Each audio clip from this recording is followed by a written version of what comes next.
Milenio 3, en la cadena SER, con Iker Jiménez. Russland heute Nacht zum ersten Mal auf unserem eigenen Territorium auch mit bereits regulären Soldaten geschossen. Seit 5:45 wird es zurückgeschossen. La voz de aquel ser maligno se había apagado.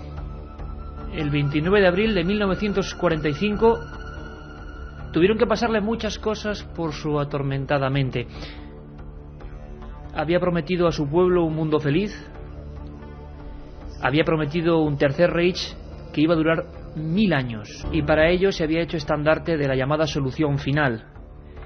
Había esterilizado a millones de gitanos y judíos. Había conducido, las cifras varían, entre 4 y 6 millones a las cámaras de gas. Y había propinado al mundo la mayor guerra de la historia. 40 millones de muertos, 20 de ellos civiles. Y entonces, aquel día de abril, aquel hombre acercó su pistola a la sien. Aquel universo feliz, basado en la Germania antigua, en extrañas tradiciones, aquel mundo que él había prometido, se convertía apenas en 200 metros de escombros. Los rusos estaban muy cerca, tomando Berlín. Y en aquel momento también muchos suponen que Hitler, a 16 metros bajo tierra, en el búnker, pensó que esas voces extrañas, esas voces, esa baraca, esa suerte misteriosa que siempre le había acompañado, esa especie de orden de su propia mente, de lo más profundo de su infernal mente, había dejado de existir, le había dejado en la estacada. Aquel día terminaba la vida, presuntamente, de Adolf Hitler, pero empezaban infinidad de misterios, misterios que llegan hasta hoy mismo. La otra realidad. Fenómenos extraños. Milenio 3, en la SER.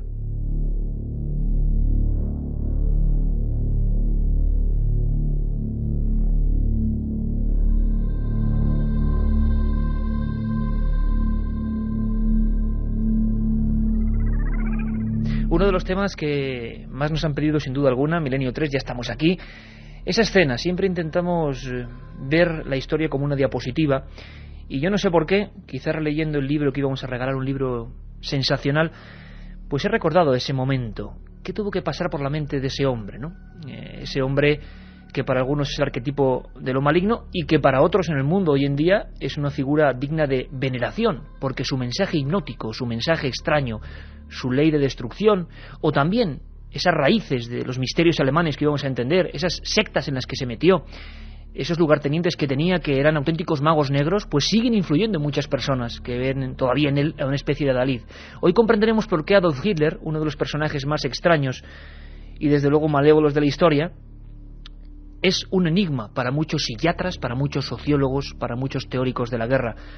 Su cruzada, entre comillas, tenía mucho más de mística casi que de política. Él se creía realmente sobrehumano. Y todo eso empieza, según muchos, con un proceso mental, un proceso de locura muy especial que le afectaba desde su más tierna infancia.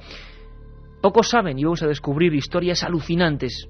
Muchas de ellas han surgido con el desmembramiento de la Unión Soviética, así como suena. Los archivos de Stalin, los archivos de la KGB, a partir de los años 90 han empezado a reflejar una serie de hechos, de papeles, de instancias ciertamente asombrosas, que nos cuentan cómo Hitler estuvo muy cerca de sociedades que nos parecerían hoy terribles. Muchos dicen que siguen perfectamente activas, intentando volver a montar aquella especie de panacea del Tercer Reich. Vamos a hablar de Kundalini, vamos a hablar de drogas, vamos a hablar de visualización de pensamientos, vamos a hablar de viajes al Tíbet, vamos a hablar de búsquedas del Grial, vamos a hablar del Arca de la Alianza, vamos a hablar de los enigmas de los nazis.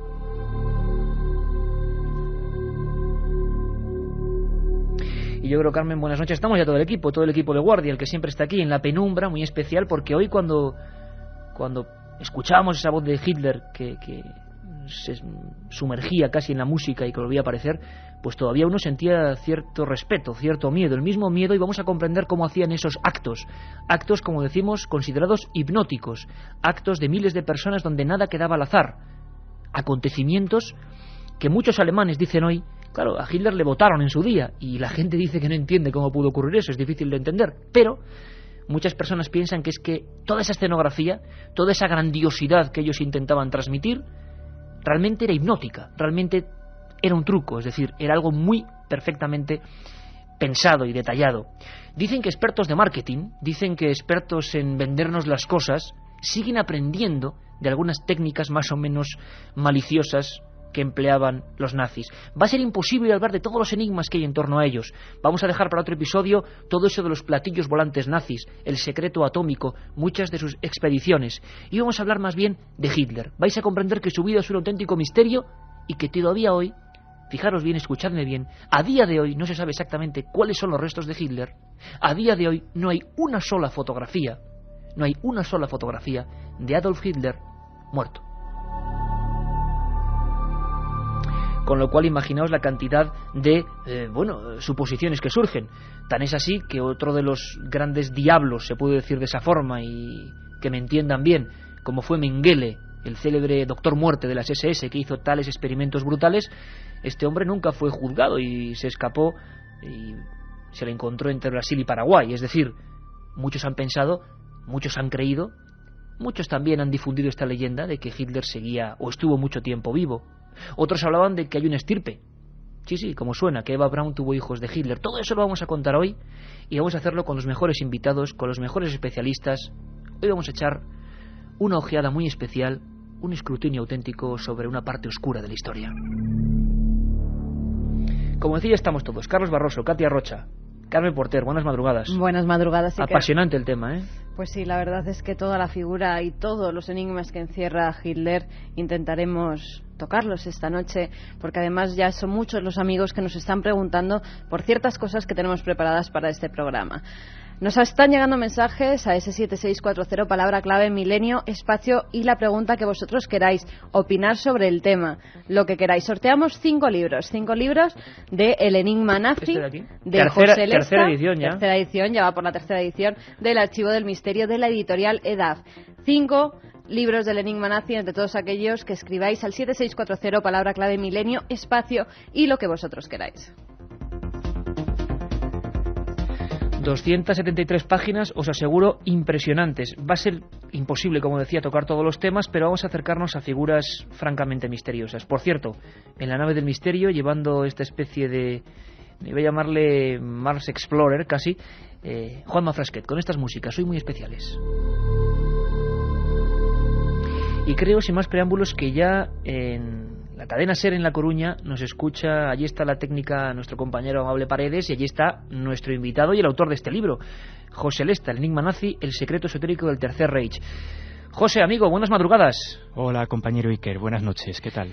Pues mira, disfrutando, te lo digo como suena, con tantas historias, parece mentira cómo sigue influyendo todavía en las personas hoy, como por ejemplo el 7640, con la palabra milenio, desde hace muchas semanas, entre los temas predilectos, entre los temas en los que la gente quiere saber un poquito más, quiere saber qué ocurrió. En los temas en los que hay muchas brumas, pues sigue siendo uno de los favoritos. Realmente no miento, ¿verdad, José, si digo que Adolf Hitler, hablamos de antes incluso de la Segunda Guerra Mundial, por supuesto, antes de ascender al poder, Adolf Hitler, y tú lo cuentas muy bien, en su juventud ya tiene varias experiencias con unas extrañas voces, ¿no? Sí, la verdad es que es un personaje que ya desde el inicio, incluso en sus biografías oficiales, ¿no?, pues se cuentan historias, como tú dijiste antes, impresionantes, ¿no? Puedes creértelas o no, en algunas hay incluso testigos presenciales, pero es cierto ya que desde su infancia tuvo ese tipo de experiencias. Ya para empezar, nació en un pueblo bien curioso, ¿no?, en Braunau, un pueblo cercano a la frontera de Austria con Alemania, que era una cuna de médiums y de paragnostas.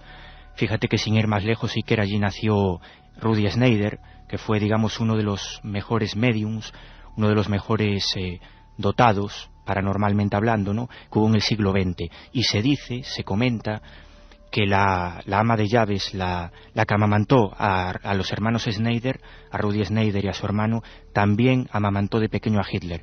Curioso, ¿no? Pero a partir de ahí empiezan a desarrollarse una serie de acontecimientos, cuando ya en su adolescencia, en 1908, vive en Linz. Entonces Hitler pues quiere ser un pintor, un arquitecto reconocido, y sabemos una tarde de un invierno desapacible de 1908 que pasó una situación realmente increíble, ¿no? Entonces fue a ver una ópera de Wagner con su amigo August Kubizek, el único amigo que tenía entonces, ¿no?, en ese pueblo, y una ópera curiosa, donde la ópera Rienzi, donde se hablan pues de poderosos en Roma, de emperadores, de gente que intenta aspirar al poder, de cómo avasallan al pueblo, a la sociedad civil, ¿no? Y en ese momento, en medio de la ópera, pues sale un libertador de la nación, ¿no?, que bueno, pues libera a toda Roma, ¿no?, a todo el pueblo italiano. Por supuesto, los dos amigos, tanto Hitler como Kubizek, pues caen extasiados, ¿no?, emocionados ante el espectáculo, y sucede algo increíble. Acaba la ópera, salen del teatro, y entonces Hitler, y esto lo sabemos por su amigo, que después escribió un libro al respecto de esa experiencia, sin decir palabra alguna, recorre todo el pueblo, todo Linz, ya es de noche, las estrellas a su alrededor, sube a la cumbre más alta, la cumbre del Freinberg, una montaña de difícil acceso, y una vez llegan a la cumbre están absolutamente solo ellos dos juntos, y en ese momento lo que dice su amigo es que a través de Hitler surge una voz, surge alguien que su amigo no reconocía, que le habla en visiones extraordinarias, increíbles, ¿no?, de una misión, un futuro predestinado para entonces el que era su amigo, ¿no?, para Adolf Hitler. Eso fue lo que él dice que sucedió, y a partir de ahí, bueno, muchas más experiencias. En la Primera Guerra Mundial, por ejemplo, y esto es una experiencia mucho más conocida porque la divulgó una periodista americana, Janet Flanner, y es una experiencia increíble, ¿no? Estamos ya en 1918, Hitler entonces es un cabo absolutamente anónimo que está en el frente francés, en Ypres, y bueno, es un enlace de guerra, hace misiones arriesgadas, y en un momento dado, una noche, está en una trinchera con unos compañeros, y él dice, esto lo dejó reflejado en una entrevista, que oye una voz, un instinto, algo interior, le dice, levántate y vete allí. Entonces en ese momento él dice que se levanta a unos 20 metros de distancia, se vuelve a sentar y empieza a cenar. Y en ese mismo instante una especie de resplandor, de obús, estalla en la cercanía, ¿no? Todos los compañeros que estaban cerca de él anteriormente, antes de que oyera esa voz, habían muerto. Él se había salvado. Y no fue la única vez, porque sabemos que Hitler tiene unos 46 atentados contra su vida de mayor o menor gravedad, y en todos ellos, una gran parte al menos, siempre surge ese instinto, esa especie de voz interior, de instinto personal, que parece salvarle. Incluso en el atentado más conocido que tiene, en el año 44, cuando ya la guerra está totalmente perdida y están en un búnker en Rusia, mirando unos mapas, sucede también algo curioso, ¿no? Hay un complot contra él y colocan una especie de maletín debajo de la mesa de los mapas, un maletín que se encuentra muy cercano a Hitler. Bueno, en ese momento, un maletín con bombas, con explosivos, evidentemente. En ese momento Hitler está teórica y prácticamente muerto. Es un maletín que está a unos 3 metros de distancia de él y es imposible que salga ileso de allí. Sin embargo, ocurre lo inesperado. Un coronel, un ayudante de él, en ese momento están unas 23 personas en el recinto, choca, tropieza con el maletín. Entonces, ¿qué pasa? Coge el maletín y lo pone detrás de uno de los muros de la mesa de mármol. Efectivamente, el maletín estalla y Hitler sale ileso.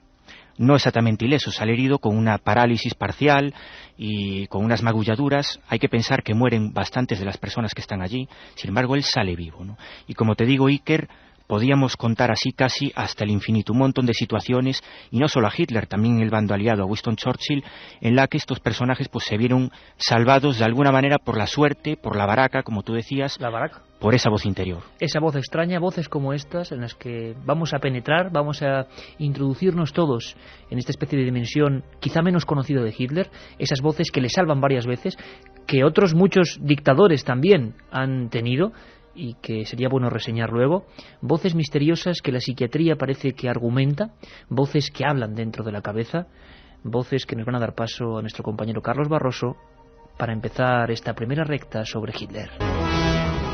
Los psiquiatras que estudiaron la mente de Hitler coinciden en diagnosticar un proceso de iluminación delirante en su persona, algo que empezó a gestarse con extrañas voces que resonaban en su cerebro, llenándolo de enigmáticos mensajes y dando misteriosas órdenes que había que cumplir.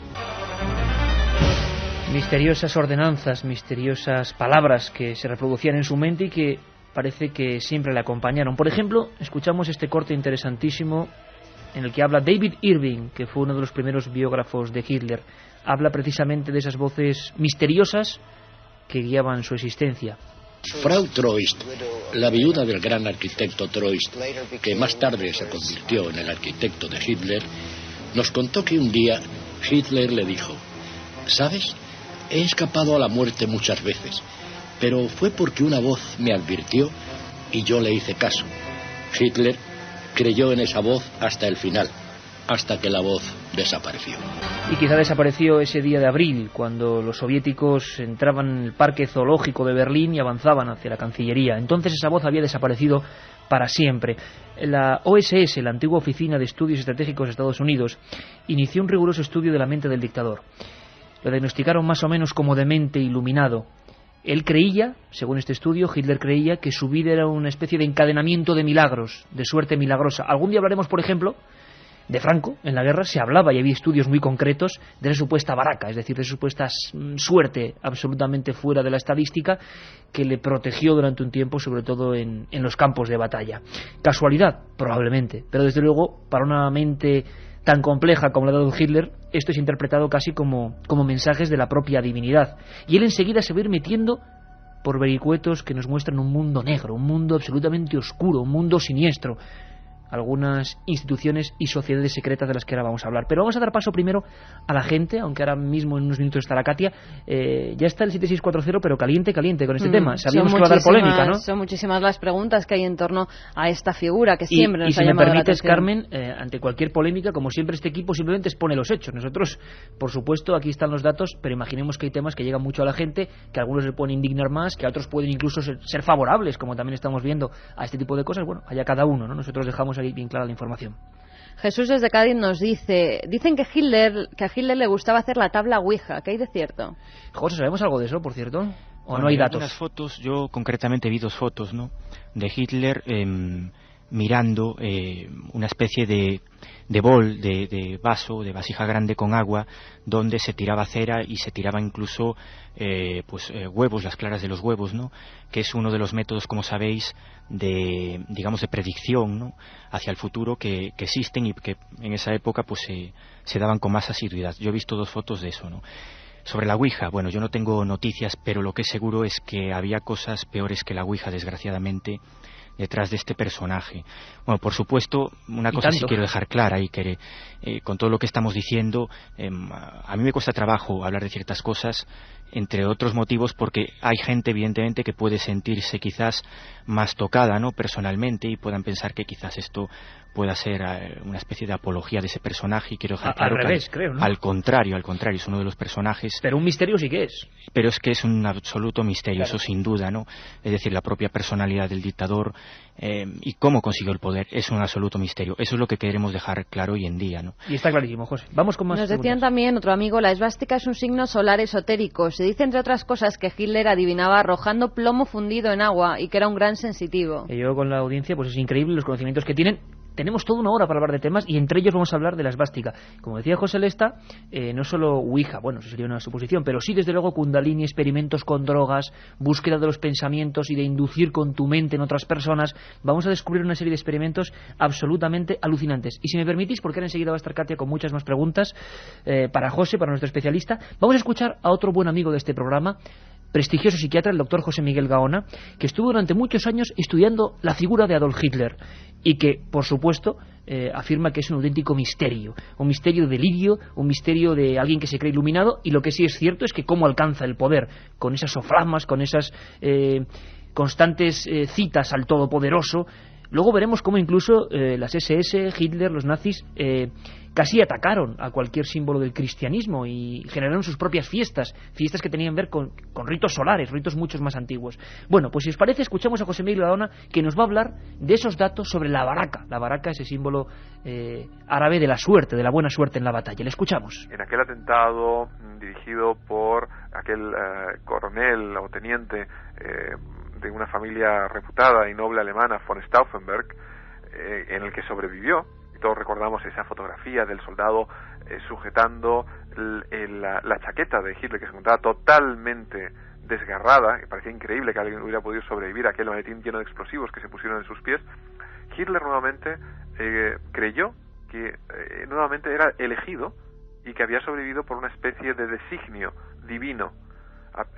Entre paréntesis, hay que apuntar que después de aquella explosión Hitler tuvo serios problemas de audición, de oído interno además, lo cual también le llevó a problemas de equilibrio y seguramente a nivel psicológico pues también le afectó. Me comenta Katia Rocha que bueno, que esto está absolutamente hirviendo. Vamos a empezar la segunda hora, si os parece, comprendiendo un poco quién era Adolf Hitler, dónde nació. Nos comentaba José Lesta que en un lugar muy especial. Pero si os parece, estos últimos 5 minutos siempre son vuestros. Katia. Buenas noches. Pues un montón de oyentes, por ejemplo, que además que como siempre saben muchísimas cosas. Por ejemplo, hay uno que nos dice, ¿es verdad que Hitler estuvo en el Polo Norte y tiene allí oculto el Santo Grial? Hombre, eso me parece mucho decir, ¿no, José? Aunque va encaminado por algo, bueno, ha oído pájaros, pero no... Va encaminado, lo que pasa que es cierto, no el Polo Norte, sino la Antártida, el Polo Sur, que hubo una especie de expedición extraña y misteriosa de la que cada vez sabemos más datos. Hubo un convoy invisible y ciego de submarinos, de avanzados submarinos alemanes con la última tecnología nazi, que partieron un mes antes de acabar la guerra, con destino en principio desconocido, pero probablemente hacia la Antártida. Y tenemos muchos datos que apuntan hacia eso y que iban altos dirigentes nazis. Hay 2 de los submarinos de ese convoy misterioso que se perdieron porque no había comunicaciones por radio, iban totalmente mudos y sordos, y 2 de ellos se perdieron y llegaron a la Patagonia, a la costa argentina, y se rindieron casi 6 meses más tarde, después de la guerra. Esto es bastante asombroso. Además iban sin armamento y bueno, tenían unas características muy sospechosas. Llevaban 3 veces más tripulación de lo habitual, no se sabe quién iba en los submarinos principales. Seguro que había altos dirigentes nazis. Hombre, yo soy de la opinión que Hitler no iba en ellos. Que Hitler no iba en ellos, claro. De todas evidentemente formas, que el Santo Grial tampoco, pero tampoco va desencaminado, porque después hablaremos, ¿no?, de la reliquia sagrada. Exacto. Cómo fue buscada. Y de las búsquedas, muchos oyentes preguntan sobre eso, sobre el Santo Grial, la lanza de Longinos, que hay de el Arca de la Alianza, ¿no? Uh-huh. Bueno, pues atentos, porque en esta segunda hora, que va a ser muy intensa, también vamos a hablar de cómo Hitler encargó a otras personas expediciones muy concretas para buscar estas reliquias. Vamos allá. Tony nos preguntaba precisamente por esto, por la lanza de Longinos, que si la encontró y que si también encontró alguna reliquia sagrada. Segunda hora, vamos a seguir viendo lo que pregunta por la el gente. Significado de la esvástica pregunta muchísima gente, también lo desvelaremos más tarde. Y hay otro oyente, Jorge Murcia, que nos dice, me gustaría saber si para elegir sus objetivos militares y cuándo atacar utilizaba medios esotéricos. Esto sí es importante, José, porque nos vamos a meter prácticamente al empezar la segunda hora, pero coméntanos, esa relación con el esoterismo, con la adivinación, con la hipnosis, con la astrología es total, ¿no? Es total, porque, bueno, después hablaremos del Grupo Thule, una sociedad esotérica a la que perteneció colateralmente Hitler. No estuvo en el círculo interno, pero sí los círculos exteriores, y ahí había gente importante. Estaban Rudolf Hess, que después fue el segundo del imperio nazi. Estaba gente más oscura como Karl Haushofer, que era, digamos, el inventor de la geopolítica, y toda esta gente que después le asesoró en las campañas militares, etcétera, sí basaban algunos de los designios y algunas de las decisiones más importantes de la Segunda Guerra Mundial en cartas astrológicas. Incluso, es más, semanas antes de que Hitler supuestamente se suicidara en el búnker en Berlín, pues estaban esperando un gran cambio que su carta astral pues había predicho, y ese gran cambio era la muerte de Roosevelt, del presidente americano, como así sucedió. Cuando Roosevelt muere, se sabe que Goebbels entra en el despacho de Hitler eufórico y dice, ha sucedido lo que nos habían pronosticado pues nuestros magos, como Carl Maria Willigut, que era un mago negro, y otra mucha gente.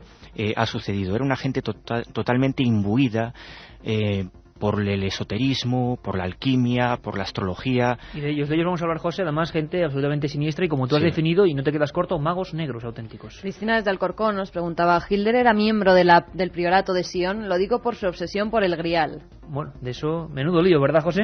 Bueno, vamos eso ya nos llevaría muy lejos, ¿no? Pero cierta relación hay. Por lo menos a mí. ¿Cierta relación hay? Bueno, pues vamos a intentar descifrarlo en la segunda hora. Katia, vamos con más preguntas. Sobre todo esto para ver por dónde se mueve la gente. Fíjate a David lo que le da miedo, no es el único oyente que nos lo dice. ¿Cuántos personajes hoy en día estarán en la misma situación que Hitler, en características personales, y si algún dirigente sabemos si tienen las mismas características astrológicas?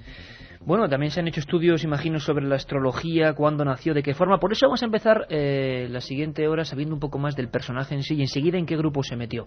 Vamos a meternos, y yo os aseguro que va a merecer mucho la pena, con José Lesta, autor de este libro que hoy sorteamos, El Enigma Nazi, El Archivo del Misterio, editorial Edad, ya su tercera edición, un auténtico éxito y además os aseguro, y os lo digo a nivel personal, que es alucinante. Vamos a conocer, por ejemplo, cosas tan extrañas, tan dignas de película como la Sociedad Esotérica Thule. Vamos a saber quiénes eran los integrantes del Dragón Verde. Vamos a saber qué hacían los nazis en el Tíbet, en la India, buscando extrañas simbologías. Vamos a saber de sus expediciones. Vamos a intentar saber de esos experimentos mentales inducidos con drogas. Todo eso aquí en Milenio 3. Los enigmas de Hitler, primera parte, haremos una segunda cuando el destino lo diga, porque hay mucha tela que cortar y vosotros estáis aquí para preguntar, por supuesto, y para saber más con nosotros. La otra realidad. Milenio 3, en la cadena SER. Heute Nacht zum ersten Mal auf unserem eigenen Territorium auch mit bereits regulären Soldaten geschossen. Aquí seguimos, Milenio 3, hablando de los enigmas de Hitler, de Adolf Hitler, y de las extrañas historias que le acompañaron hasta su muerte, escena con la que hemos comenzado este programa. Pero hacemos una especie de bucle, un bucle a la inversa, para comprender un poco quién fue este personaje, que, como decimos, regaló al mundo una guerra con 40 millones de muertos, esterilizó a las personas y, bueno, ahí están las imágenes del exterminio. Acabó haciendo de su locura una especie de empresa nacional en la que, ahí está el misterio, innegable, la gente le seguía ciegamente. Porque también murió gente, soldados alemanes, convencidos de que Hitler era poco menos que un avatar. No era como un político, era una especie de enviado, de profeta. ¿Quién es este hombre, Carmen? Adolf Hitler nació el 20 de abril de 1889 en la ciudad de Brandenburg, en Austria. Su padre, Alois, era agente de aduanas y su madre, Clara Polt, cuidaba del hogar. Desde muy pequeño sufrió los malos tratos de su padre, cosa que le marcaría durante toda su vida, además de la incógnita que le producía no saber si tenía ascendientes judíos, ya que su abuela, María Anna Schicklgruber, había sido madre soltera y tomó el apellido Hitler de un pariente por considerarlo más honroso. Ya de joven intenta ingresar en la Academia de Bellas Artes de Viena, pero no lo logra. Allí quería estudiar su afición favorita, la pintura. Al ser llamado para el servicio militar, Hitler se esconde en Viena para no realizarlo, ya que considera a su país y su ejército débil, pero en cambio admira el de Alemania, por lo que se traslada a Múnich en 1913. Un año más tarde solicita su ingreso voluntario en el ejército, debido al estallido de la Primera Guerra Mundial. Es 2 veces herido y cuando acaba la guerra se le ofrece un trabajo como espía y propagandista del ejército. En 1920 intenta tomar el poder por primera vez mediante un golpe de Estado, pero fracasa y es condenado a 5 años en la prisión de Landsberg. Logra subir al poder en 1933, puesto en el que se mantendrá hasta 1945. Esa sería la biografía oficial, la que todo el mundo tiene que visualizar, y quedaos con esta palabra, visualizar, para saber de quién estamos hablando. Lo que muy poca gente sabe es que, por ejemplo, ya en los primeros años del siglo empezaron sus extrañas influencias. Por ejemplo, entramos en el lado oculto, estamos en la época de esas voces de las que antes hablábamos. Habían ocurrido fenómenos para él tan significativos como ese obús que cae cuando unos segundos antes he escuchado la voz que dice vete de allí. Había una revista que fue fundamental, que se llamaba Ostara, una revista, este nombre es de una deidad, antigua divinidad indogermánica, dirigida por el extraño Joris Lanza. Este hombre, un benedictino renegado, fue una de las personas que influyó en Hitler. Era un auténtico obsesionado con 2 temas, los Rosacruces, de los que un día hablaremos, y la búsqueda del Grial. Bueno, este tipo de amigos que surgen en esa tierra donde Hitler malvive, es un personaje marginal, serán de una influencia brutal en su vida. Empezarán a enseñarle, pues bueno, esa especie de tradiciones que querían reivindicar, empezarán a hablar de temas como la predicción del futuro, empezarán a hablar de la posibilidad de manejar el pensamiento, de la telepatía. Hay varias librerías en las que él se adentra, muy concretas, donde había auténticos tratados de magia negra, ocultismo, alquimia, temas casi prohibidos, o por lo menos velados, y con los que el joven en aquella época, Adolf Hitler, disfrutaba. Bueno, pues parece ser que algunos acontecimientos en la Primera Guerra Mundial también hacen que toda esa pasión sea creciente. Se cuenta, lo cuenta José Lesta en El Enigma Nazi, el libro que hoy sorteamos 5 ejemplares, El Enigma Nazi, del Archivo del Misterio de Edad. Es impresionante el hecho de que él sufre una serie de heridas, como ha contado la Carmen, pasa al parecer 29 días en un hospital prusiano y tiene lo que se llama ceguera histérica. Imaginaos a un hombre que ha quedado ciego completamente, 29 días, y que en esos 29 días sigue oyendo esas voces. Parece ser, según algunos biógrafos, que esas voces se acrecientan en esa fecha concreta, malherido en un hospital oyendo voces, imaginaos la escena, y que es clave para el futuro de Adolf Hitler. Nosotros de momento le preguntamos al psiquiatra José Miguel Gaona, ¿qué es eso de la ceguera histérica? Pues la ceguera histérica es uno de los que podemos llamar trastornos de conversión. En un momento dado, ante un estrés brutal, ante un estrés o un conflicto psicológico, ante una demanda emocional significativa, se puede quedar uno ciego. Quiero decir que esto sucede a nivel psicológico, es decir, la persona no ve, a pesar de que tiene perfectamente respetadas sus órganos visuales, sus conexiones con el cerebro, etcétera, etcétera, o bien esa conversión puede ser de otra índole. Hay personas que en un momento dado pueden también quedarse paralíticas, y un trastorno que puede durar una serie de días o puede ser una serie de semanas. No todo el mundo padece un trastorno de estos de tipo conversivo, una ceguera, una parálisis, etcétera, etcétera. Hay que tener un perfil pues un tanto peculiar. Voces del delirio que empiezan a darle órdenes muy concretas, órdenes que le van a ir acercando a sociedades secretas, sociedades extrañas, personajes muy particulares que en aquella Alemania deprimida económicamente, en aquella Alemania que esperaba un revulsivo, empiezan a cobrar fuerza. En algunas de estas sociedades que ahora vamos a conocer por dentro se exigía, por ejemplo, el doctorado universitario, es decir, no entraba cualquiera. Y había auténticos magos negros, expertos en alquimia, conocedores del mundo de la astrología y entre ellos militares. Escuchamos. El regreso del anticristo, la recuperación de las antiguas deidades germánicas o la búsqueda de las reliquias más importantes de las religiones eran los cometidos de varias sociedades secretas por las que se interesó vivamente Adolf Hitler. Desde ese momento, nombres siniestros como Sociedad Thule, Orden de los Nuevos Templarios o la Anerbe comenzarían a trazar el destino de Alemania. Les preguntaba mucha gente, Carmen, por el significado de la esvástica, ¿no? Había mucha gente que quería conocer qué significaba esa cruz que tan característica ha hecho Hitler. 7640, palabra milenio, que casi se está bloqueando el servidor de la cantidad de mensajes, muchos de ellos polémicos, mucha gente con un interés tremendo en saber algo más. La esvástica utilizada y como símbolo que hoy todos conocemos, surge de mucho antes, y es una de las muestras de que esta gente, los nazis, perseguían un objetivo mucho mayor, un objetivo más místico casi, por supuesto basado en antiguas creencias, en antiguos dioses solares. Hemos preguntado a uno de los máximos expertos, escritor, editor, máximos expertos en simbología en este país, Sebastián Vázquez, para que nos diga y nos saque de dudas de dónde viene exactamente la esvástica. El origen es milenario. De hecho, se encuentra esta cruz esvástica, que se llama así o gamada, cruz gamada, porque se puede hacer juntando 4 letras griegas gamma, ¿no? Pero la encontramos entre etruscos, hindús, celtas, germanos, también en la América precolombina. Incluso hay una, quizá de las más antiguas que se han encontrado, es en la cultura de Harappa, en la India. Hay allí con más de 2000 años. Es decir, es un símbolo muy universal, muy antiguo y muy repartido en muchas culturas. Aunque bien es cierto que esta cruz, que como sabes puede ser esvástica, es decir, girando hacia la derecha, o sabasvástica, que es hacia la izquierda, incluso es un símbolo también solar, un símbolo dinámico, pues ya digo que está presente en todos lados y en la cultura tibetana también. Esvástica, sabasvástica, nada quedaba al azar. Habían empezado ya una serie de interrogantes y de intereses en aquella gente y empezaron a ascender hacia el poder cogiendo ese tipo de elementos. Es entonces cuando aparecen en escena algunas sociedades secretas realmente inquietantes. José Lesta, autor del Enigma nazi, ¿cómo podríamos describir, cómo la gente podría imaginarse esta noche a la sociedad esotérica Thule?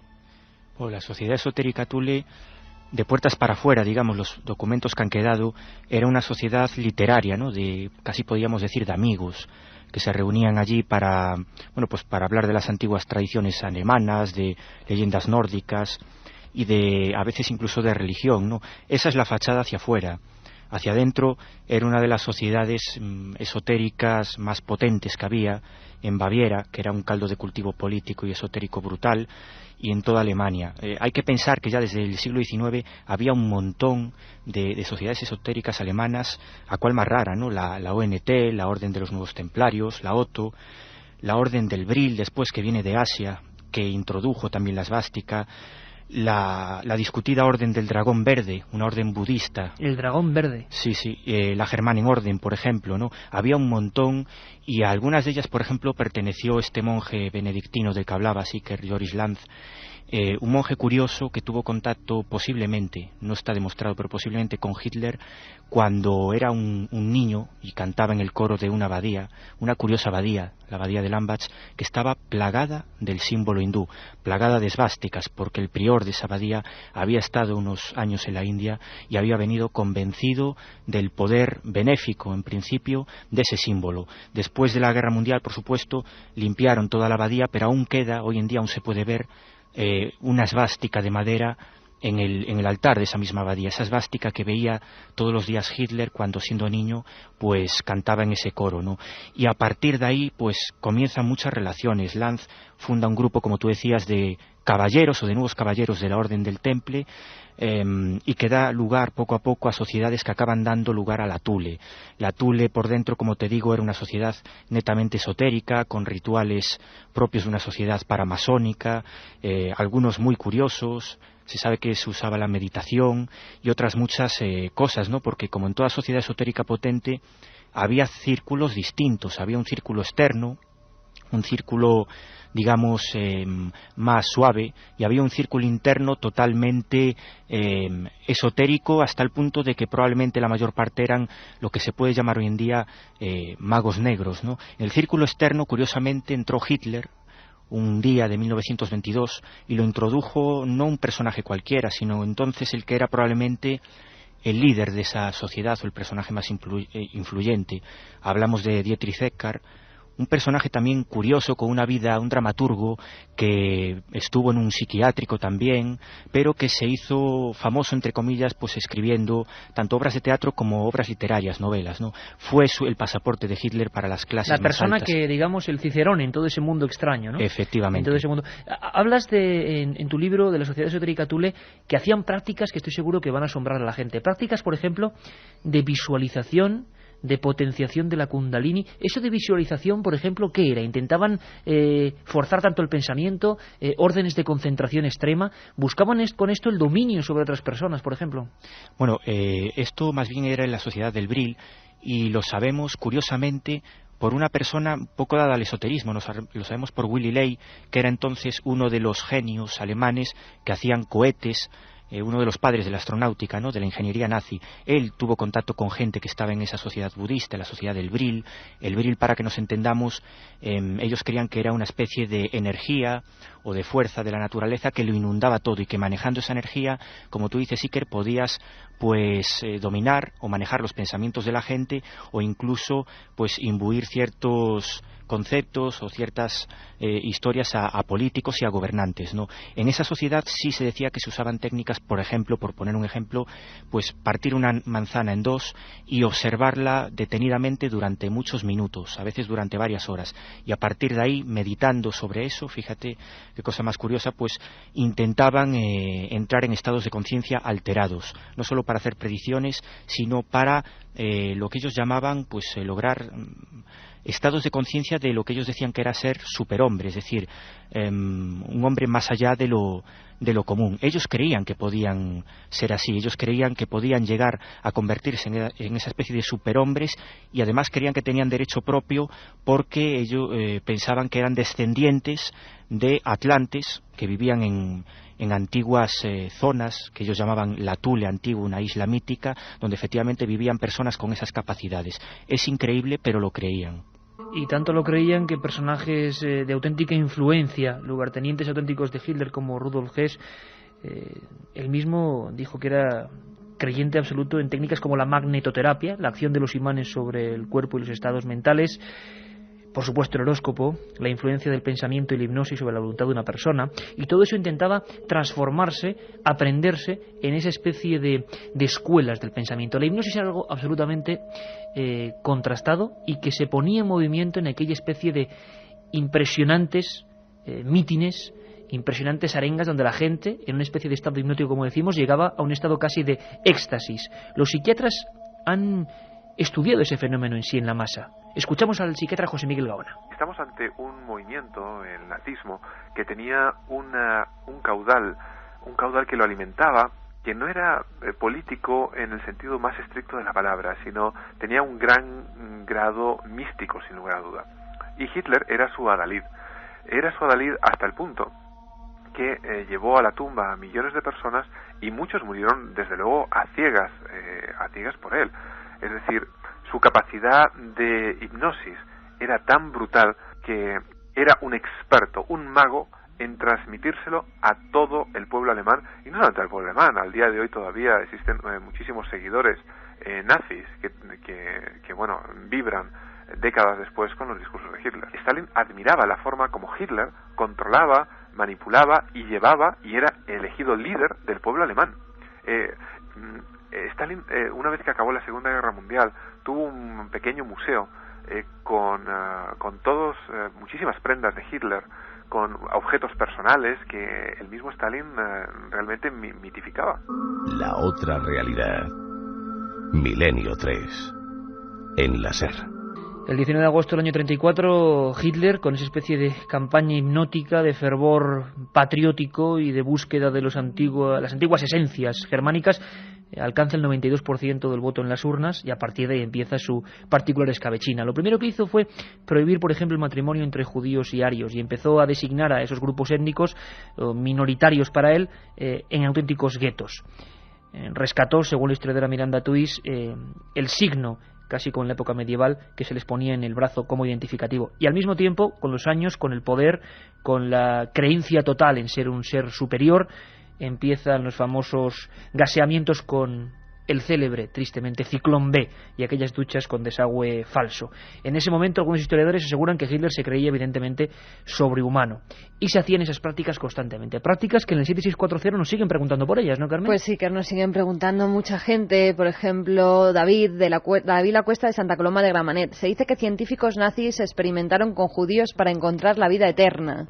¿Qué hay de cierto en eso? Y preguntan muchos por la Kundalini, por ejemplo, por lo que ve ahí, ¿no? Borja, por ejemplo, nos dice, ¿qué es eso que has dicho, Iker, sobre la Kundalini? La Kundalini. Vamos a preguntárselo a esa especie como de tradiciones que venían en realidad de Oriente. Es muy curioso, lo estáis viendo, luego escucharemos a José Lesta, porque muchos nazis, muchas personas vinculadas fuertemente a estos grupos esotéricos, iban a diversos viajes, extraían información, extraían conocimiento y lo intentaban adaptar a la vieja Europa. La Kundalini es algo que mejor que nos lo explique Sebastián Vázquez. Lo vamos a entender muy gráficamente, algo que viene de Oriente y que los nazis perseguían para potenciarla. Le escuchamos. Digamos que es una especie de energía espiritual que ubican en la parte baja de la columna, en lo que se llama el Muladhara Chakra. Allí se dice que es como una serpiente enrollada 3 veces y media. Entonces, a través de las prácticas y de los ejercicios del yoga tántrico, esa serpiente, esa fuerza va ascendiendo a través de los canales, el canal Sushumna de la columna vertebral, hasta que llega al cerebro y allí se produce una explosión. Al subir al cerebro estalla en lo que llaman el loto de 1000 pétalos. Se dice que del cerebro se produce un néctar divino que lo llaman el Kulamrita, o aquí en Occidente ese soma, que llega a todo el cuerpo y se produce un estado de éxtasis y felicidad. Cuando son las 2:26 y Juanma Frasqueta en la nave del misterio nos pone estas sintonías, uno evidentemente se imagina una serie, ¿no lo imagináis vosotros?, de grupos esotéricos de este tipo, de estos propagadores de la raza aria, experimentando a este nivel, trayendo informaciones, como digo, por ejemplo, de los viejos lamas del Tíbet. Sin embargo, muchos experimentos salían mal, empezaron a ayudarse de las drogas. Muchos experimentos iban por el lado oscuro, porque en todas estas vertientes esotéricas, los expertos lo saben, hay dos líneas muy bien definidas. La que busca los hechos positivos y desde luego la otra, que parece que interesó más a esta gente. Escuchamos a Sebastián. Tratar de hacer prácticas con la Kundalini es peligroso. Es peligroso porque puede llevar a la demencia, a la locura. Bueno, ya se sabe que el nazismo estuvo muy interesado en todos estos cultos, en todas estas prácticas, pero según parece se separaron de los métodos tradicionales, buscaron atajos. También se dice que utilizaron el tantrismo negro y eso produce, y esto ya está muy estudiado, ¿no? Sobre todo en los textos hindús y tibetanos, que esas prácticas no bien guiadas o buscadas hacia fines oscuros provocan demencia, locura, provocan además el despertar de los instintos más depravados y oscuros. La locura como arma, el control de la mente, que luego en otros programas veremos cómo se ha perpetuado en Estados Unidos por parte de la CIA, lo intentó la KGB, el control de los pensamientos, el control de lo que tenemos ahí dentro, en el cerebro. Ese control, esa historia, esa especie de manipulación mental que buscaban nos lleva a grupos ya que representan, pues creo que lo más negro, lo más extraño de esta historia y que explica perfectamente José Lesta. A Nerve, el círculo del anticristo, personajes como Himmler, ni más ni menos, convencidos de que sus guerreros, como decíamos antes, eran auténticos templarios, convencidos de la fuerza de lo extraño. Se supo mucho o poco de este círculo del anticristo, José Lesta. Fueron los que realmente empezaron las famosas expediciones, ¿no?, que interesan mucho a nuestra audiencia. Expediciones en busca de ¿qué? De arqueología muy especial, ¿verdad, José? Sí, la verdad es que todas estas sociedades, es curioso, cuando los nazis llegan al poder anulan a todas las sociedades secretas y esotéricas, ¿no? La francmasonería y la masonería desde el principio, pero incluso a la propia Thule. De hecho, gran parte de la sociedad secreta Thule forman un grupo estatal y pagado por el Estado que se llama, como tú dices, la Nerve.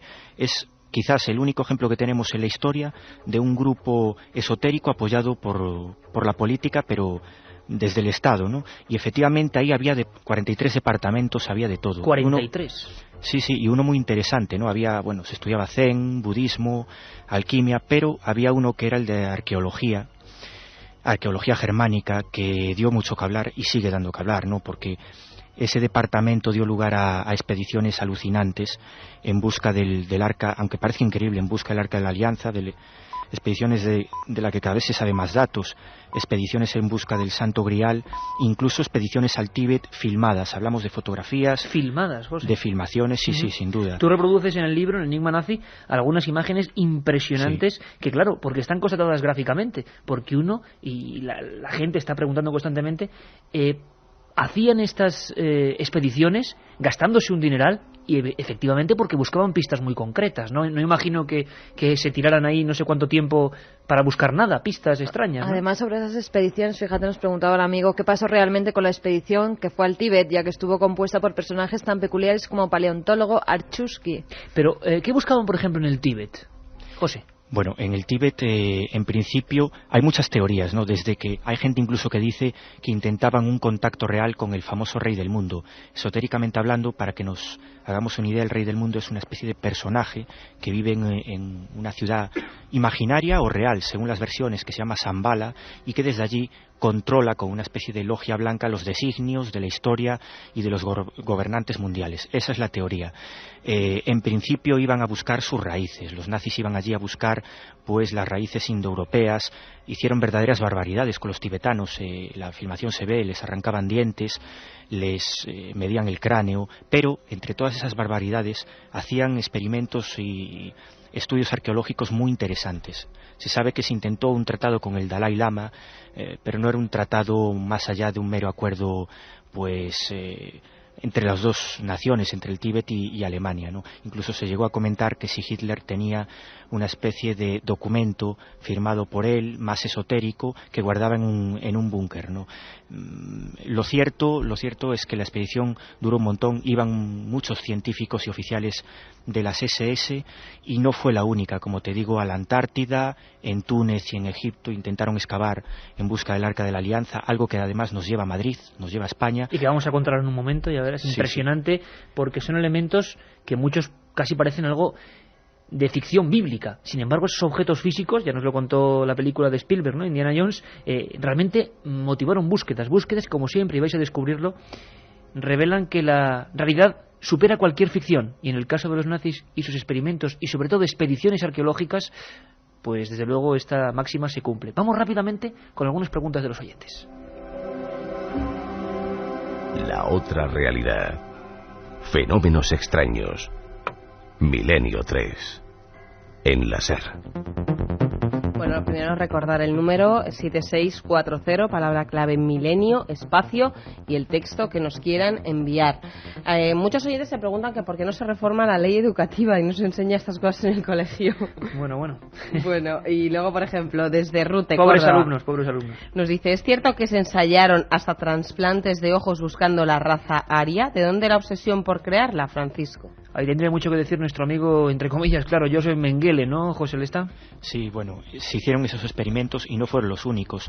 Se hacían auténticas barbaridades en los campos de concentración, incluso se llegaba a congelar y deshelar gente, a prisioneros de guerra, para los experimentos de astronáutica y de cohetes, saber si el hombre podría sobrevivir en el espacio a bajas temperaturas. Por supuesto, muchos morían en esos experimentos. El tema de los ojos es exclusividad de Mengele, un personaje, como decías al principio, Iker, que habría mucho que hablar. Se fugó, y no solo se fugó, mucha gente, muchos servicios de inteligencia sabían dónde estaba, sabían que se movía por Brasil y Paraguay, y murió con tranquilidad en el año 75. Increíble, que eso es indignante, ¿no? Totalmente.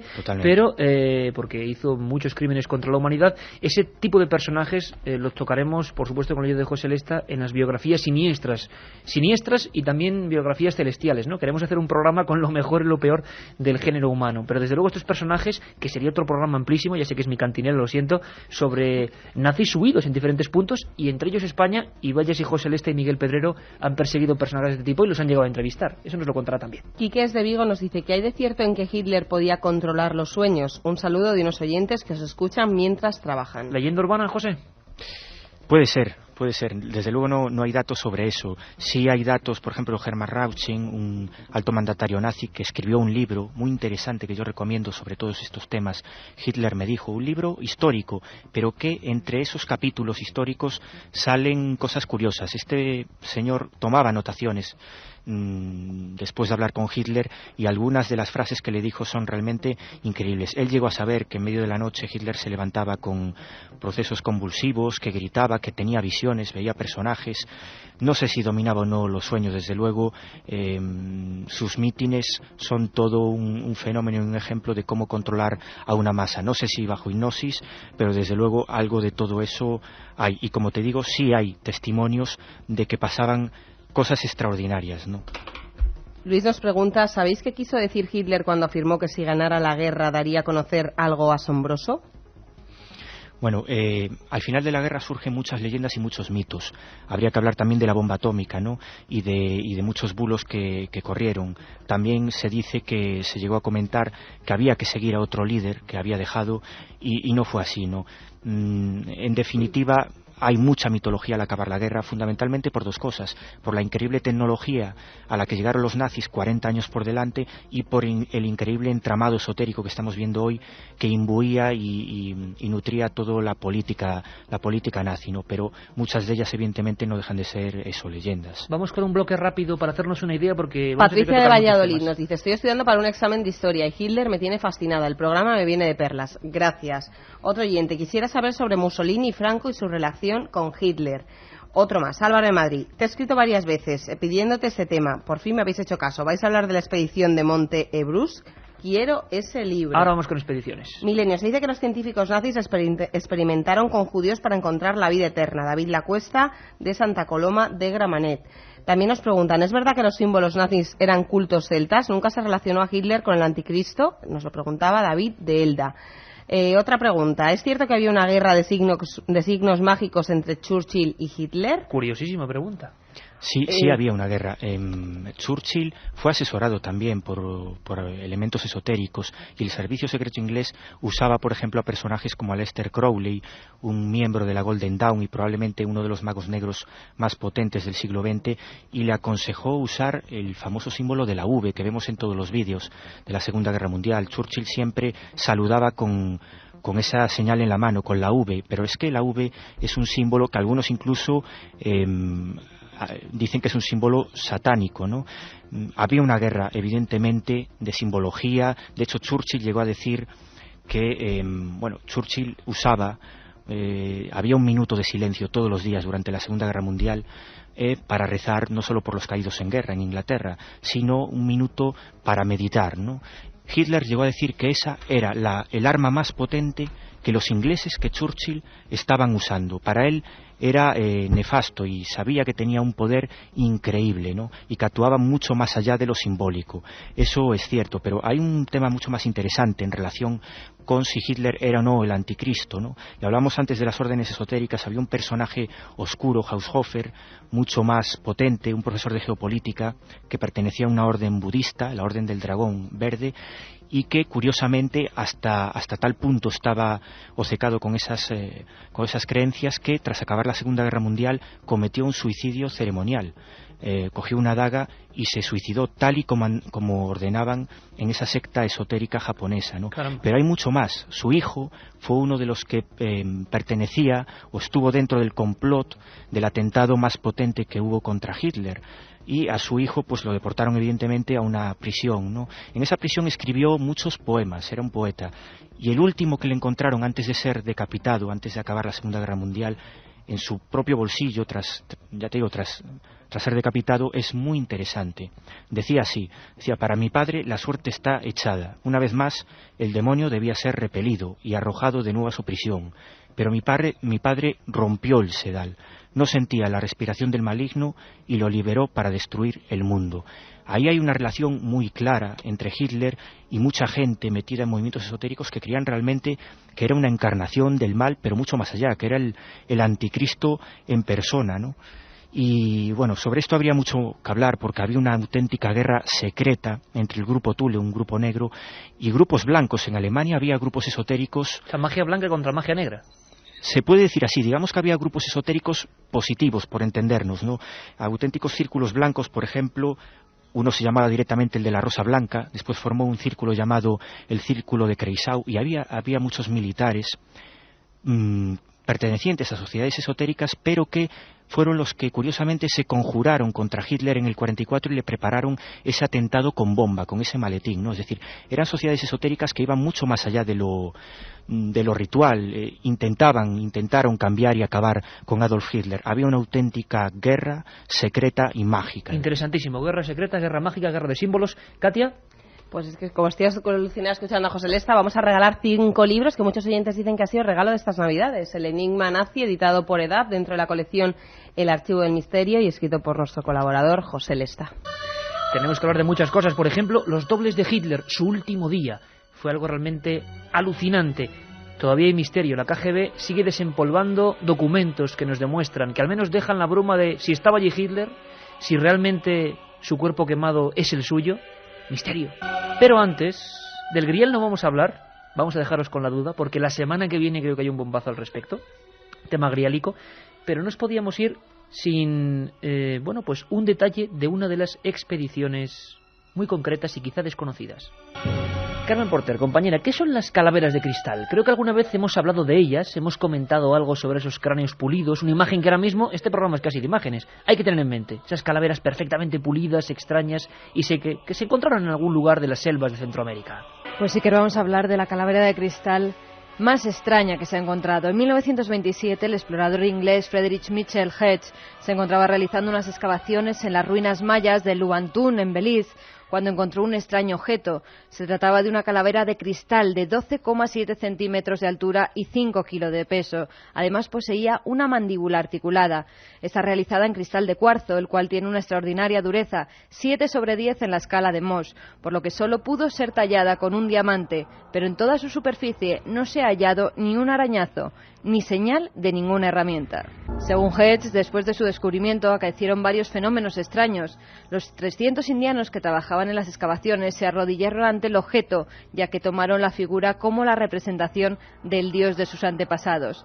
Frank Dorland, restaurador de arte, tuvo 6 años en su poder este objeto y afirmó que había escuchado sonidos agudos que provenían de esta esfera de cristal, parecidos a campanilleos que salían del objeto. En otras ocasiones dentro del cráneo aparecieron luces e imágenes de cráneos, montañas y otros objetos. En los años 70 la compañía estadounidense Hewlett-Packard la sometió a varios análisis y sus conclusiones fueron desconcertantes. Para fabricar el cráneo habrían sido necesarios 300 años de trabajos manuales con las herramientas de las que disponían los mayas. Además estaba tallada en contra del eje natural de cristal y no tenía rastro de herramienta metálica. Según los expertos, la calavera puede datar del 1300 de nuestra era. Y muchos, acostumbrados a la ruleta rusa, voy a decir, no, por Dios, a la montaña rusa, aunque el tema hoy es de ruleta rusa, de Milenio 3, dirán, bueno, ¿y qué pintan ahora las calaveras de cristal? Esa con, además, nos ha ido Carmen la historia de la más extraña, la que tenía una mandíbula móvil. Pues tiene que ver y mucho, ¿verdad, José Lesta? Porque los nazis, vamos a hablar, por ejemplo, porque queremos hablar del último día de Hitler, pero para todos aquellos que nos preguntan por las expediciones, hubo una expedición en busca de estas calaveras de cristal, ¿no es cierto? Sí, hubo una expedición en el año 38 en busca de lo que ellos llamaban las calaveras de la diosa de la muerte, ¿no? Y estaba auspiciada por Carl Maria Willigut. Willigut era una especie de Rasputín para Himmler. Himmler era el jefe de las SS y probablemente el individuo nazi más imbuido de las creencias esotéricas, y este mago negro pues hizo que esa expedición fuera posible. Mandaron a varios oficiales de las SS metidos en la Nenerve hasta Brasil. Llegaron a Brasil, lo que pasa que tuvieron bastante mala suerte. Afortunadamente no las pudieron robar porque fueron detectados y fueron detenidos, pero en los interrogatorios bastante fuertes que tuvieron, sí dijeron que efectivamente querían las calaveras porque creían que eran unos restos de la antigua Atlántida, de esa antigua Thule, y que efectivamente pertenecían, según ellos, a la diosa de la muerte, una diosa nórdica, ¿no? Y esta es una noticia que salió hace relativamente poco tiempo. Si pensamos que fue en el año 2000, salió desde Rusia, porque hay que decir que en Rusia se encuentran aún muchos secretos y muchos misterios sobre muchas expediciones y reliquias, porque allí se encuentran documentos de la Nenerve, documentos del buró ocultista nazi, que quizás algún día, quién sabe, en este siglo XXI que está comenzando, pues nos den a conocer. Y tanto que en la URSS, la antigua URSS, se esconden muchos enigmas. La KGB ha empezado a desempolvar muchos de estos datos. Tan es así que muchos de los conocimientos que tenemos sobre todas aquellas expediciones provienen de esos documentos. Pero lo más inquietante es que también sobre la muerte de Hitler ellos parecen tener todas las pruebas. Nos hemos quedado alucinados, intentando acudir a algunos especialistas. Realmente hay mucho misterio en torno a las últimas horas de Hitler. Se han escrito libros, se han escrito historietas, se han hecho películas, pero la actualidad más rabiosa nos deja de nuevo la senda de la absoluta sorpresa. Hemos hablado con Rodrigo Fernández, nuestro corresponsal en la vieja Unión Soviética, en Moscú, y nos ha contado todo lo que se está cociendo. Vais a quedaros alucinados. Vamos a dedicar este último cuarto de hora. Os prometo que la semana que viene habrá, en las próximas semanas, mucho tema griálico, mucho tema de búsqueda del grial. Pero vamos a hablar de ese último día. Empezábamos con Hitler en esa escena, ¿verdad? Los rusos llegando, él a punto de suicidarse, o no, quién sabe, y toda una vida que se venía al garete y toda una idea de un imperio que se venía al garete. Periódico Pravda y los archivos de la KGB están sacando cosas sorprendentes que no están llegando mucho a España y que merecen mucho la pena. Conectamos con Moscú, Rodrigo Fernández. Durante años no se supo del destino de Adolfo Hitler, y aunque en 1955 el tribunal de Berchtesgaden lo declaró muerto, persistían los rumores de que el Führer había logrado escapar a último minuto. Esos rumores fueron posibles gracias a la posición rusa. Stalin estaba interesado en hacer creer que Hitler podría estar vivo, y por eso el mariscal Georgy Zhukov, días después de la rendición alemana, declaró en conferencia de prensa que no habían logrado descubrir el cuerpo del Führer. Pero mentía. Los rusos sabían perfectamente que Hitler se había suicidado el 30 de abril de 1945 en el búnker de la Cancillería del Reich.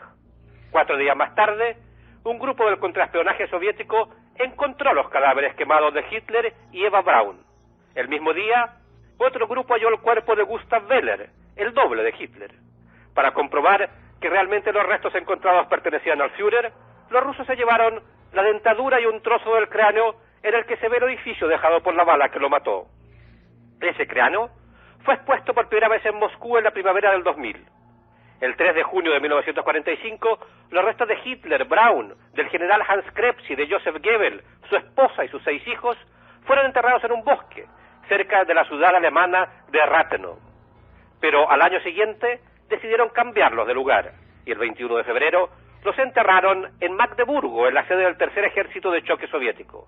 Allí permanecieron durante largos 24 años, hasta que Yuri Andropov, jefe del KGB, propuso exhumarlos y hacer desaparecer todos los restos, ya que pensaban entregar el edificio a los alemanes y temían que estos pudieran descubrir los cadáveres. Fue así como el 4 de abril de 1970, soldados soviéticos incineraron los restos de los 11 cadáveres, entre ellos el de Hitler, y después arrojaron sus cenizas al Elba, en la zona de Biederitz. Hoy, del Führer solo quedan el trozo del cráneo, que se guarda en los archivos estatales de Rusia, y la dentadura, en los archivos de los servicios secretos. Los cánticos rusos que se apoderaban de Berlín, un momento mágico y absolutamente crucial para la historia de la humanidad tal y como la conocemos.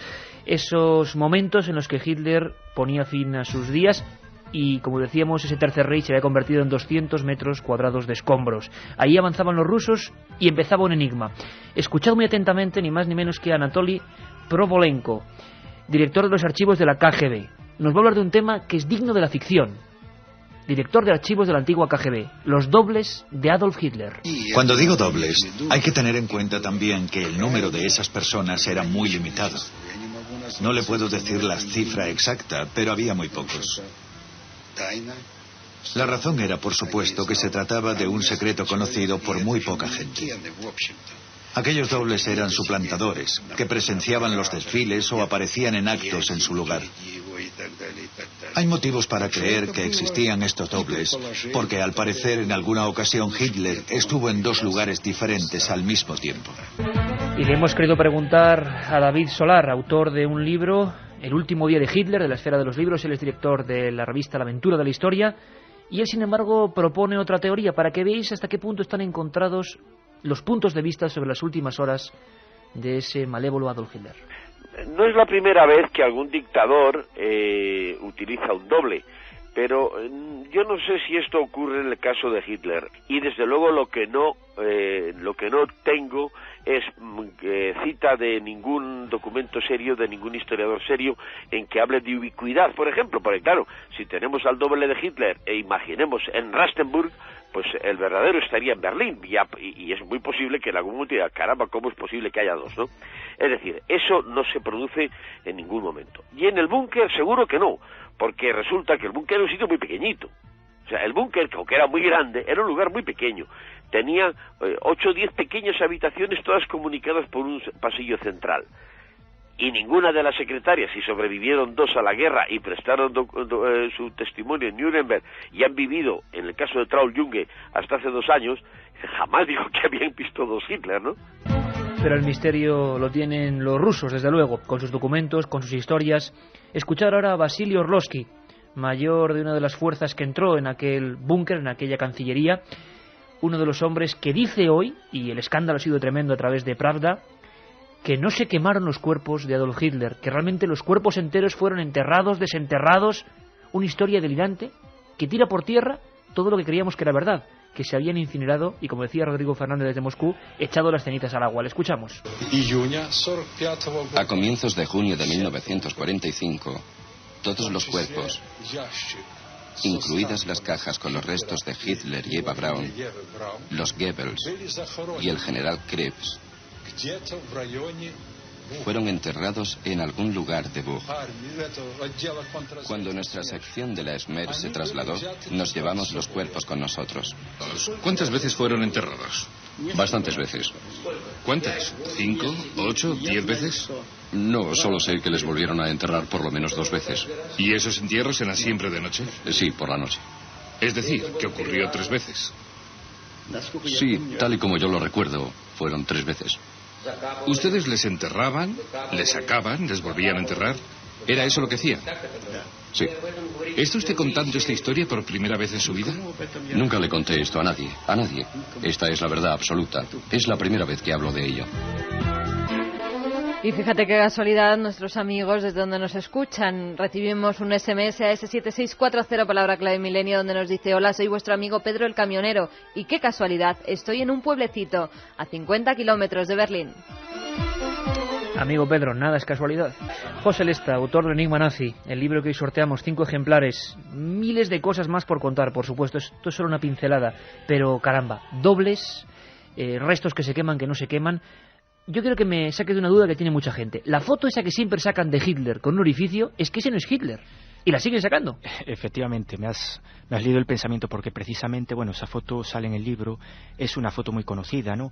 Y es un doble de Hitler en el sentido de que los rusos estuvieron casi 10 días filmándolo, haciendo auténticos experimentos con él, porque creían que era él. Tenía un orificio de bala en la frente y hubo al final que usar a un experto en reconocimiento facial, concretamente la oreja. Parece ser que es un elemento tan raro como las huellas dactilares, y en base a cuadros, en base a fotografías de Hitler y a los restos que había allí, pues llegaron a saber que no era Hitler, ¿no? Los restos que actualmente se cree que son los de Hitler, pues la única prueba que tenemos de que son los correctos es simplemente las radiografías dentales que el ayudante del dentista de Hitler, Heusermann, pues dejó en la Cancillería. Claro, unas radiografías en medio de miles de documentos, de los cuales, bueno, pues son de dudosa procedencia, ¿no? Es un auténtico misterio. Y en cuanto también, abundando el tema de los dobles de Hitler, hay un hecho para mí muy extraño dentro del búnker, y ya hablamos dentro, y es el 30 de abril a las 2:30 de la mañana. Para que nos hagamos una idea, esto es 12 horas antes de que históricamente Hitler se suicide. Bueno, pues 12 horas antes, parece ser que llaman a todas las mujeres del servicio, a todos los sirvientes, en la segunda planta del búnker, para que se reúnan, se ponen en fila para despedir al Führer, ¿no? A Hitler. Y en ese momento, ¿qué ven? Ven una persona semiparalítica, arrastrándose, y detrás de él un personaje con una bata blanca, el doctor Stumpfegger. Pero este doctor no era un cualquiera, era un personaje, un médico, por llamarlo de alguna manera, un matasanos que trabajaba en el campo de concentración de Ravensbrück, y que era un especialista en lo que se llama la operación de cuerda de seda. Es decir, él dejaba paralíticos, intentaba volver a reactivar a muchos prisioneros de ese campo de concentración. No se sabe si tenía éxito o no, pero sí se sabe que ese hecho, 12 horas antes de que Hitler se quitara la vida, sucedió. Ese personaje no hablaba, decían las sirvientas que tenía los ojos vidriosos, la misma persona a la que aludía David Solar, Traun Junge, que era una de las secretarias de Hitler, que estuvo con él hasta el último casi minuto, fue la que taquigrafió su testamento político y personal, pues asegura que parecía que no era él, ¿no? Entonces, es un auténtico misterio, y hay todo un mar de dudas, y a partir de ahí, leyendas, datos y versiones contrapuestas. Otros autores hablan de 4 dobles de Hitler, algunos de ellos utilizados en las Olimpiadas de Múnich 36. Muchas sorpresas en torno a este último día, muchos documentos que están saliendo a la luz. Algunos de ellos ahondaremos, por ejemplo, sobre la descendencia, sobre si Eva Braun, la amante, bueno, que se casó al final, en la última hora, una boda que tuvo que ser dramática ahí en el búnker, si tenía hijos, no tenía hijos, si tuvo hijos antes. Hay toda una serie de teorías fascinantes para que os hagáis una idea de cómo desde el nacimiento y la, digamos, inmersión en la cultura esotérica hasta la misma muerte, el mismo día de la muerte, pues sigue siendo un misterio. No va a dar tiempo para mucho más, prácticamente para dar los ganadores, pero para que veáis el nivel de contradicciones que hay. ¿Cómo es posible que la versión oficial diga que se tiraron las cenizas al agua, calcinadas totalmente, y que en Moscú se expusiese en el 55 aniversario del final de la guerra un trozo de cráneo de Adolf Hitler? Hay algo falla. Rápidamente, Katia, porque no va a dar tiempo para más. Sabíamos que el tema de los nazis y del esoterismo y del misterio, y nos quedan muchísimas cosas, platillos volantes, secreto atómico, todas esas cosas que están en este libro. Cuéntanos, Katia, 5 ganadores. Ganador, el primero, Jorge desde París, nos dice: Hitler, esvástica, loco, desde luego esto es mejor que ir a la universidad. No opino porque prefiero saber más. Me compro el libro y ya os cuento. Bueno, pues ya sabe que se lo vamos a enviar. Pues ya no se lo compro porque le ha tocado. Roberto desde Mallorca nos dice: Hitler vino a España a buscar el Grial. ¿Qué pensó Franco de esto? Otro oyente, Marcos de Covadonga: ¿qué hay del oro nazi? Menudo tema. Otro de los ganadores, Amparo de A Coruña: felicidades al señor Lesta, muy bueno y además paisano. Y para terminar, la última ganadora es Carol, que dice: ¿es cierto que había una guerra de signos mágicos entre Churchill y Hitler? ¿Le había preguntado antes? ¿Le ha tocado? Preguntado antes, sí. Pues perfecto, para 5 ganadores, el enigma nazi. Palermo nos preguntaba, Iker, qué significa el signo que llevaban los nazis en el brazo. ¿Qué signo? ¿La esvástica se refiere? O no sé si lo hemos explicado antes con Sebastián Vázquez. De todas formas, la idea que se nos queda es que quedan muchísimos enigmas. Fijaos, y solamente cojo el índice del libro. Hablamos de platillos volantes, como os decía. Hablamos del secreto atómico terrible, de esas armas que dicen que luego se reutilizó por parte de los aliados, una tecnología extrañísima, de la criptografía. Hay quien nos pregunta por la máquina Enigma, o por ejemplo el oro nazi. Ha habido un libro, trataremos también con el autor, que es fascinante, sobre el oro de Canfranc, en la estación de Canfranc, sobre el oro nazi, ese oro que viajó por todas partes y que nadie, casi como un grial, logra identificar. José Lesta, compañero, amigo, que ha sido un placer tenerte, que esto es solo una pincelada y que desde luego, como vemos, este tema va a dar para muchos más programas, ¿verdad? Pues sí, porque bueno, es que has tocado ahora multitud de temas y estaríamos horas, ¿no? De verdad que os agradezco mucho la oportunidad de poder divulgar estos temas y un fuerte abrazo a ti, Iker, y a todo el equipo de Milenio 3 y a todos los oyentes, ¿no?, que nos están apoyando ahí. Pues el abrazo reenviado para todos los amigos, también para Amable Paredes, el compañero que estaba allí en Cadena SER en La Coruña. Un abrazo, José Lesta, un abrazo, Carmen, Katia, Carlos, Juanma Frasquet. Ahí está el punto. Enigmas nazis, siglo XXI, y de repente los archivos de la KGB que nos demuestran que nadie sabe dónde demonios están los restos, o por lo menos una gran polémica. Os prometo que un día haremos... ¿Qué os parece esas biografías? Preguntadnos por personajes, lo peor y lo mejor del género humano. En lo peor tenemos uno, Mengele, el Doctor Muerte, que murió, mucha gente no lo sabe, sin ser juzgado, y en Sudamérica. Gracias a todos, nos escuchamos el domingo con muchas sorpresas. Un abrazo.